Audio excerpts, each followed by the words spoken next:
The meme that become the voice of a generation. India में हर election के time पे नई पॉलिटिकल पार्टी जाती है, कुछ जीतती है, कुछ हार जाती है। लेकिन 2026 में एक ऐसी पार्टी इंटरनेट पर वायरल हुई जिसका कोई ऑफिशियल इलेक्शन सिंबल नहीं था, कोई एमएलए नहीं था, कोई रैली नहीं थी और ना ही कोई पॉलिटिकल हेडक्वार्टर था। फिर भी लाखों लोग उसके साथ जुड़ गए।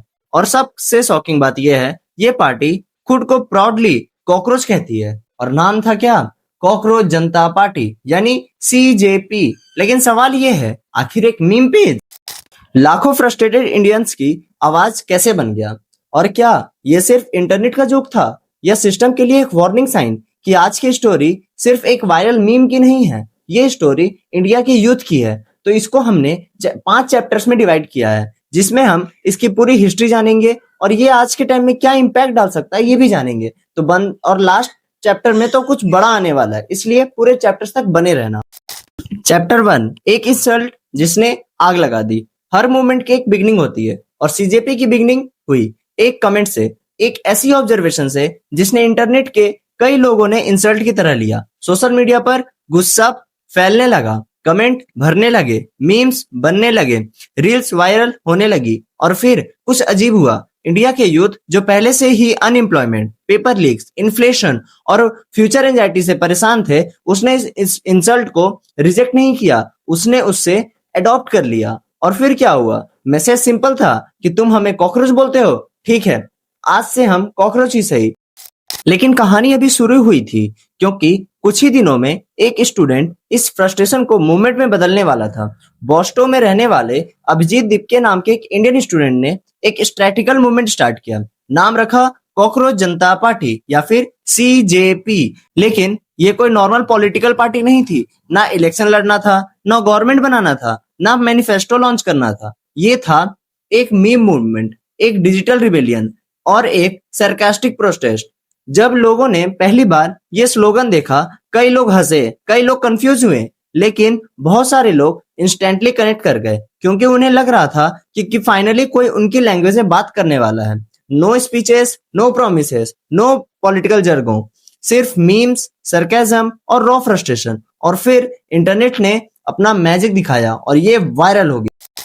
चैप्टर 2, सिर्फ कुछ ही दिनों में सीजेपी के फॉलोअर्स लाखों में पहुंच गया। मीम्स हर जगह दिखने लगे, होटल्स में, कॉलेज कैंटीन्स में, टेलीग्राम ग्रुप्स में, इंस्टाग्राम रील्स में, कमेंट सेक्शंस में। और ये सब इतनी तेजी से हुआ कि मेन स्ट्रीम मीडिया को भी नोटिस लेना पड़ा। लेकिन सवाल वही था, आखिर लोग इतनी तेजी से कनेक्ट क्यों कर रहे थे? जवाब था फ्रस्ट्रेशन। सोचो, तुम 4 साल की इंजीनियरिंग कर रहे हो, लाखों रुपए की फीस दिए, हंड्रेड्स ऑफ असाइनमेंट किए, डजन्स ऑफ एग्जाम भी दिए और ग्रेजुएशन के बाद तुम्हें क्या मिला? एक इनबॉक्स में सिर्फ रिजेक्शंस और कुछ नहीं। ये सिर्फ एक स्टूडेंट की स्टोरी नहीं है, ये लाखों स्टूडेंट्स की रियलिटी है। गवर्नमेंट सर्वेस और लेबर रिपोर्ट के अकॉर्डिंग यूथ अनएम्प्लॉयमेंट इंडिया की सबसे बड़ी समस्याएं बनी हुई है। और सबसे सरप्राइजिंग ये है कि एजुकेटेड यूथ में अनएम्प्लॉयमेंट रेट सबसे ज्यादा है। मतलब डिग्री होने के बाद भी जॉब की गारंटी बिल्कुल नहीं है। कई ग्रेजुएट्स डिग्री लेने के बाद भी स्टेबल जॉब नहीं कर पा रहे। और कई लोगों के लिए प्रॉब्लम सिर्फ जॉब की नहीं थी, प्रॉब्लम स्किल्स और इंडस्ट्री रिक्वायरमेंट के मिसमैच की भी थी। डिग्री थी लेकिन अपॉर्चुनिटीज नहीं थी, कोर्सेज थे लेकिन प्लेसमेंट्स नहीं थे, ड्रीम्स थी लेकिन सर्टेनिटी नहीं थी। और फिर सिचुएशंस को और खराब करने वाली एक और चीज आई। क्या आई? Paper leaks, exam cancellation, requirement delays. और यही फ्रस्ट्रेशन अगले चैप्टर्स में ब्लास्ट होने वाली है। तो आते हैं अब चैप्टर नंबर 4 पे, कॉकरोच ही क्यों? और मीम पॉलिटिक्स का उदय हुआ कॉकरोच से। एक ऐसा क्रिएचर जिसे देखकर अक्सर लोग डिस्गस्ट फील करते हैं, लोग उसे इग्नोर करते हैं, उसे अनवांटेड समझते हैं। लेकिन साइंस एक इंटरेस्टिंग बात बताती है, कॉकरोचेस दुनिया के सबसे रेजिलेंट क्रिएचर में से माने जाते हैं। Harsh condition, limited resources, difficult environment, फिर भी वो सरवाइव कर सकते हैं। और शायद इसलिए ही इंडिया का स्ट्रगलिंग यूथ को इसी सिंबल में अपनी इमेज दिखने लगती है। मैसेज सिंपल है, हमें अंडरएस्टिमेट कर सकते हो, हमें इग्नोर कर सकते हो, लेकिन हमें मिटा नहीं सकते। और यहाँ से शुरू हुई इंटरनेट पॉलिटिक्स की नई दुनिया। पॉलिटिक्स मीम्स में भी होती है, रील्स में भी होती है, कमेंट सेक्शन में होती है, एल्गोरिथम में होती है। सीजेपी ने एक चीज क्लियर कर दी, जेनजी ट्रेडिशनल स्पीचेस कंज्यूम नहीं करता है, जेनजी रिलेटेबल कंटेंट कंज्यूम करता है।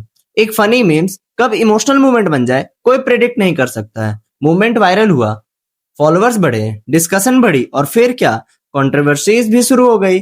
फाउंडर अभिजीत दीपके ने क्लेम किया कि अकाउंट हैक करने की कोशिश की है और ऑनलाइन प्रेशर क्रिएट हुआ। इन क्लेम्स की इंडिपेंडेंट पब्लिक कंफर्मेशन अवेलेबल नहीं थी, लेकिन डिबेट और इंटेंस हो गई और अब सवाल सिर्फ सीजेपी का नहीं था, सवाल था क्या ये सिर्फ जोक था या कुछ और। अब आते हैं चैप्टर 5 पे, इंडिया का डिजिटल मिरर। हिस्ट्री एक इंटरेस्टिंग पैटर्न दिखाती है। कई बार सबसे पावरफुल क्रिटिसिज्म जोक के फॉर्म में आता है और शायद इसी वजह से कॉकरोच जनता पार्टी ने इतने लोगों को अट्रैक्ट किया, क्योंकि उसने सिर्फ पॉलिटिकल क्वेश्चन नहीं किया, उसने सोसाइटी को मिरर दिखाया। आज का युग पॉलिटिकली अवेयर है, सोशली अवेयर है, टेक्नोलॉजिकली अवेयर है, लेकिन इमोशनली एग्जॉस्टेड भी है। उसके पास इंटरनेट है, डिग्री है, स्किल्स है, इंफॉर्मेशन है, लेकिन सर्टेनिटी नहीं है। एक जनरेशन जो बचपन से सिर्फ एक बात सुनाती है, पढ़ लो, डिग्री ले लो, जॉब मिल जाएगी, लाइफ सेट हो जाएगी। और फिर क्या? और फिर रियलिटी आई, डिग्री मिली, जॉब नहीं मिली, स्किल सीखे, अपॉर्चुनिटी नहीं मिली, एग्जाम्स दिए, डिलेज मिल गए, आवाज उठाई तो मीम्स बना दिए गए, और फिर शायद इसी फ्रस्ट्रेशन में एक कॉकरोच को सिंबल बना दिया, एक मीम को मूवमेंट बना दिया और एक जोक को नेशनल डिस्कशन बना दिया गया है। एक कॉकरोच नॉर्मली डिसगस्ट का सिंबल होता है।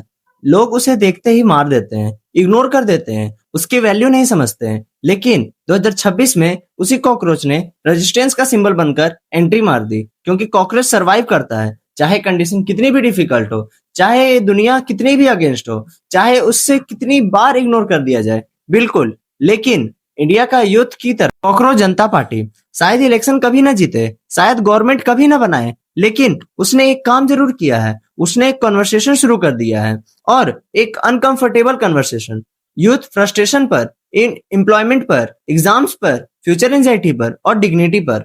क्योंकि हर मीम के पीछे एक इमोशन होता है, हर जोक के पीछे एक रियलिटी होती है और हर वायरल मूवमेंट के पीछे एक रीजन होता है। अगर सिस्टम एक बात भूल जाए तो हिस्ट्री उसे याद दिला देती है, और इंटरनेट एक ऐसे ही इरा है, इग्नोर किया हुआ यूथ सबसे पावरफुल फोर्स बन सकता है। और कॉकरोच जनता पार्टी सिर्फ एक मीम पेज नहीं था, ये फ्रस्ट्रेशन था, ये सटायर था और एक जनरेशन की साइलेंट स्क्रीम थी। क्योंकि कॉकरोच को दबा सकते हो लेकिन पूरी जनरेशन को नहीं।